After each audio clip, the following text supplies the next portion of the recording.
Hello ladies and gentlemen, this is your boy Mrteamguy with another episode of Gaming Spotlight. Today I want to talk about an indie action beat 'em up called Fight and Rage. It was developed and published by Seba Games Dev on September 90th, 2017. The presentation is top notch. From the moment you launch it, the TRT filter and arcade cabinet overlay make it clear exactly what kind of game you're getting into. The musician that was hired gets his own intro, and it's off to the game's title screen proper.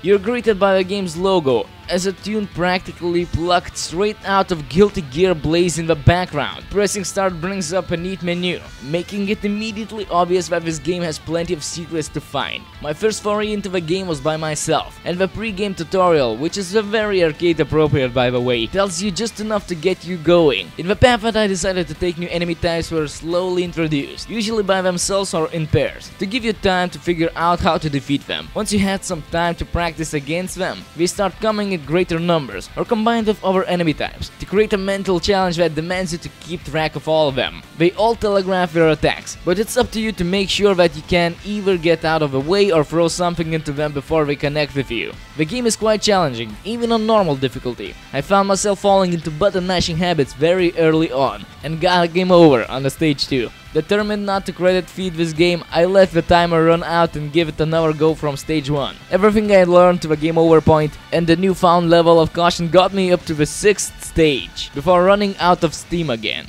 After seeing one ending, the game unlocks a new menu item that shows you exactly how much progress you made. I won't spoil it for you here, but suffice to say the game has plenty of replayability.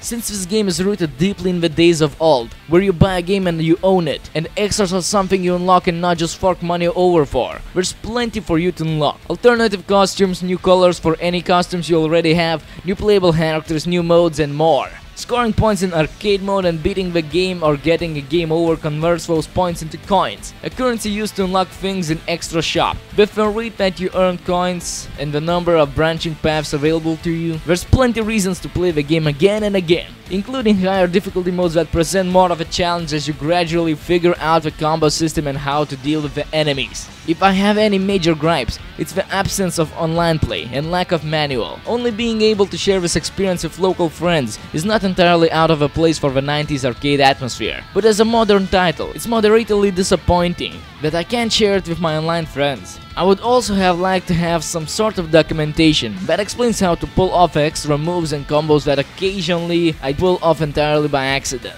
Perhaps this is revealed to you later with a tips system available in the extras shop. Still, after having played through once and having familiarized myself with the controls and how to effectively use the one combo they teach you, which is something else you can buy in the extra shop, but I'm not yet certain as I haven't bought that extra yet. The controls are tight, the overall presentation package is superb, and the length of this game is just about right to casually whip this game out in front of your friends, siblings or partner and force them to play it with you. Some may protest the price tag, but I think it's a silly notion to expect a game with this much content on offer to be any cheaper than it is. Do yourself a favor and pick this one up. So yeah, definitely recommending this game for you. Okay, this was your boy Mrteamguy with another episode of Gaming Spotlight. Just wanted to say thanks for watching and have a nice day.